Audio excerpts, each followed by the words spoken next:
So before we get started, check out the following links in the description box below as highlighted in the image shown.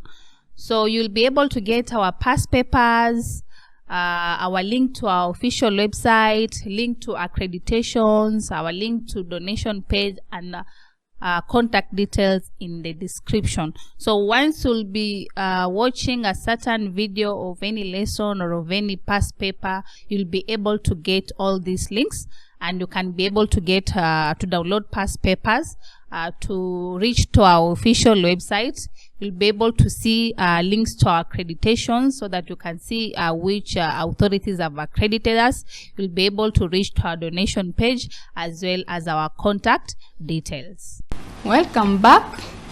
Now we are moving to question number 3, still in August 2023 past paper, Principles of Economics. And part A reads, the following information shows the total product of a commodity.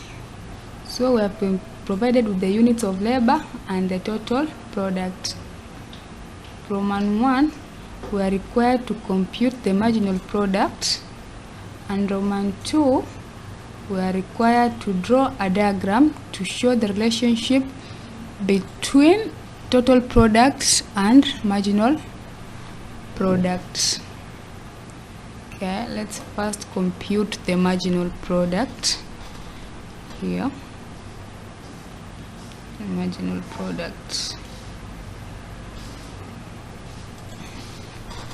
We have the units of labor.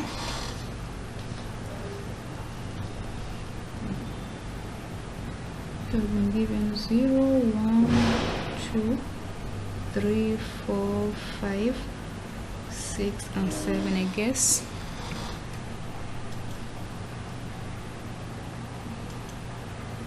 Yes. Then we have 0, 20, 50. 0, 20, 50. This is total product.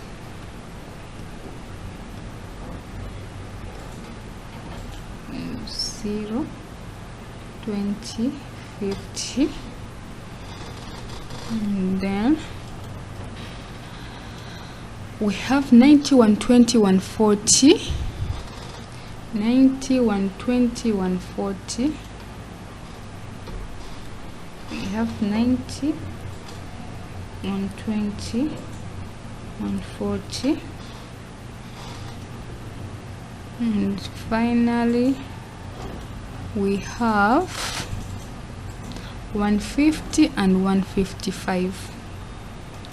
150 and 155.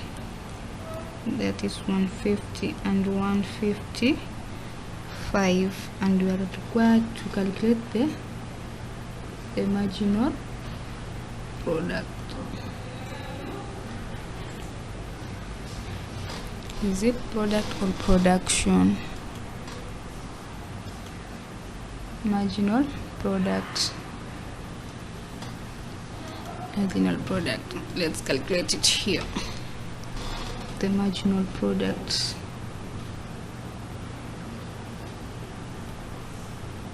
Marginal product. And the marginal product is the change in total production with respect to quantity or units of labor. This is our quantity. So our first change here is just going to be 0, and then here we are going to take the change, which is 20 minus 0 over 1 minus 0, and this is going to give us 20. And our change here is 50 minus 20 over 2 minus 1, which is going to give us 30.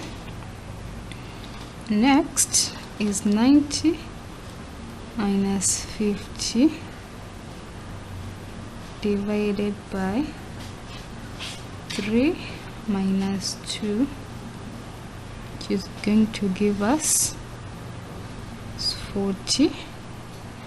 Our other change is 120, which is from 90. We divided by 4 minus 3, which is going to give us another 30. And unit number 5, we're going to have 140 minus 120 over 5 minus 4, which is going to give us 20. And another change in part C is 150 minus 140 over 6 minus 5, which is going to give us 10. And then on our final unit of labor, it's 155 minus 150 over 7 minus 6, which is going to give us 5. These are our marginal products, and we have 0 for the first, and then our second is 20, then we have 30, 40, 30, 20, 10, 5. That was what we are required to do for part A. For part A, we have calculated the marginal product. Part B, draw a diagram to show the relationship between total product and marginal product. So let's draw the graph. Here. I hope our scale fits.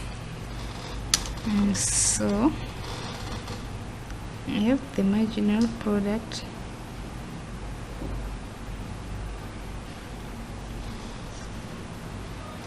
and then we have the labor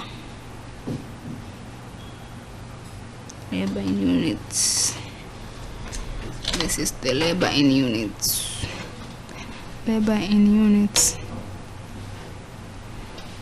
have 0, 1, 2, 3, 4, 5, 6, 7, let's say maybe 8, and here we have the marginal product,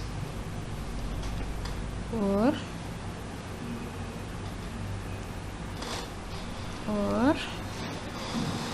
the total product.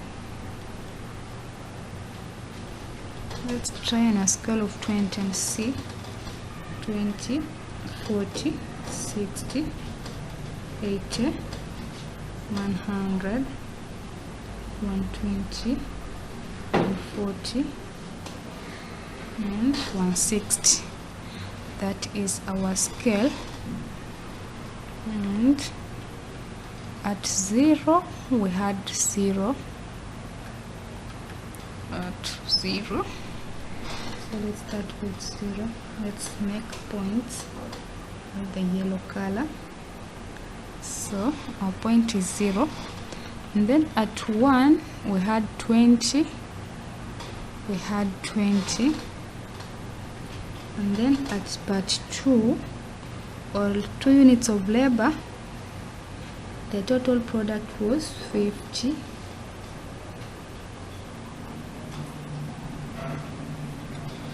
And then when our labor units were 3, our total production was 90. So at 3 we had 90. It should be 90. Hope I'm correct. This is 90. And then when our units of labor are 4, then we had 120. Production is 120 at 4. Production is is 120. At number 5, the production was 140 and 140, and then at 6, this is 5, at 6 our production is 150, and at 7 our production is 150 and 55. This is 160, 155, somewhere there. So let's draw a curve. I'm sorry it might not be as smooth as required, but I'm trying my best. That is our total product curve. Ends here. This is our total product curve. Now let's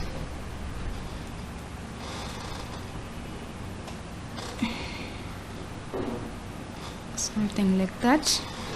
Now let's plot our marginal product. At 0 we had 0. Let's use red color. And then at 1 we had 20.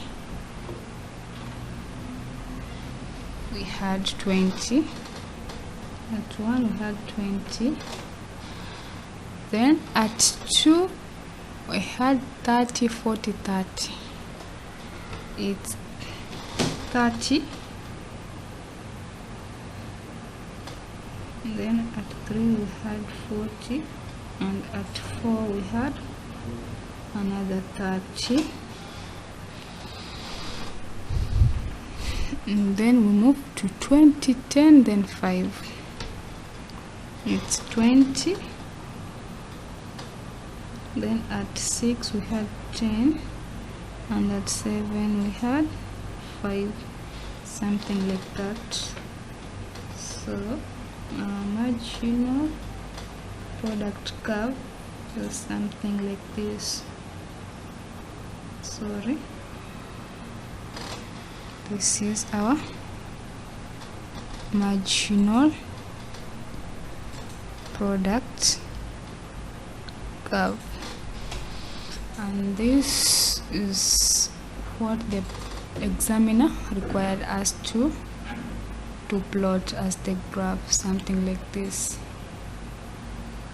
The marginal product curve and the total product curve.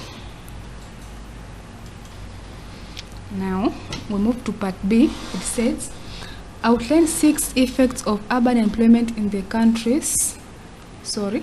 Outline 6 economies of urban employment in the economies of developing countries. And I have the answers with me. Effects of urban unemployment. The effects of urban unemployment are here.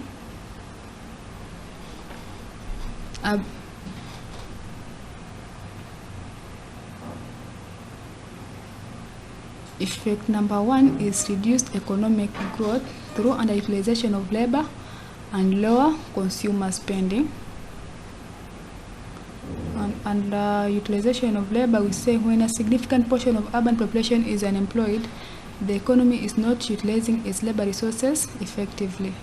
This leads to lower overall productivity and economic output. And then under lower consumer spending, we say unemployed individuals have less disposable income, which reduces overall consumer spending. This decline in demand can slow down economic growth and negatively impact businesses. Another effect is increased poverty and inequality. And under poverty, we say urban unemployment often leads to an increase in poverty levels as individuals and families struggle to meet basic needs such as food, shelter, and health care. And under income inequality, we say high unemployment can encourage income inequality. Let's use encourage here. Encourage income inequality, as those who are unemployed continue Those who are employed continue to earn, while unemployed fall further behind economically. This growing disparity can lead to social tensions and unrest. So the inequality here is between the employed and those that are unemployed. Another effect is social and political instability. Another effect on unemployment is strain in public resources through increased demand for social services and housing and infrastructure challenges. How? Urban employment puts pressure on government resources as more people rely on social welfare programs, healthcare, and other public services. In many developing countries, these services are already limited, leading to an increased strain on the government. And then housing and infrastructure challenges, which says unemployed individuals may be unable to afford adequate housing, leading to the growth of informal settlements or slums. Another effect of unemployment is human capital depletion through skills erosion and brain drain. And then we have informal economic growth through expansion of the informal sector. And how is that done? In the absence of formal employment opportunities, many unemployed individuals may turn to the informal economy to make a living. While this can provide some income, jobs in the informal sector are often low-paying, insecure, and lack protection, which can perpetuate poverty and inequality. And then there's reduced tax revenue. This is also under informal economic growth, and it says the growth of the informal economy often leads to lower tax revenues, as informal workers and businesses are less likely to pay taxes. This can limit the government's ability to invest in public services and infrastructure. Another effect is reduced foreign and domestic investment. Another or the last effect that I've got is health and well-being impacts, and we have under that mental and physical health or malnutrition. Now let's move to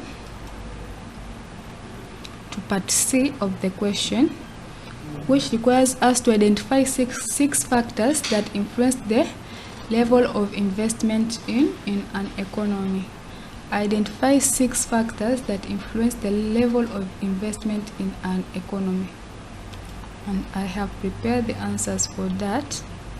It is the interest rate as a factor, which is through cost of borrowing and opportunity cost of capital. And it says on the cost of borrowing, lower interest rates reduce the cost of borrowing, making it cheaper for businesses to finance investments in capital, machinery, and infrastructure. Conversely, high interest rates can discourage investment by increasing the cost of loans. And under the opportunity cost of capital, interest rates also represent the opportunity cost of investing. When rates are low, the returns on savings and bonds are less attractive, encouraging firms and individuals to invest in higher yielding business ventures. Factor number 2 that I got is business confidence and expectations. And here, under that, we have the economic outlook and the political stability. Under economic look, we say businesses are more likely to invest when they have confidence in future economic outlook. Positive expectations about future demand, profits, and market conditions encourage firms to invest in expanding production capacity. And under political stability, we say political stability and predictable policy environment increases business confidence, reducing the perceived risk of investment. Uncertainty, on the other hand, can deter or limit investment, that is, discourage investment.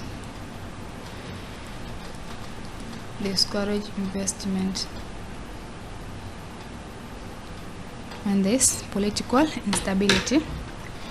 Another factor is availability of capital, and under that we have the access to finance and domestic savings. Another factor is government policies, And government policies, we have taxation, subsidies and grants, and regulatory environment. And under taxation, we say tax policies, including corporate tax rates, investment tax credits, and depreciation allowances, can influence the level of investment. Lower taxes on profits and incentives for capital investment can encourage businesses to invest. And then there's the subsidies, where when government introduces subsidies and grants for specific sectors, it can spur investment or increase investments or encourage investments.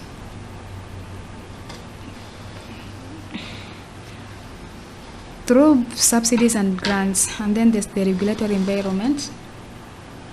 Another factor that affects investment is infrastructure, and we have both the physical and social infrastructures.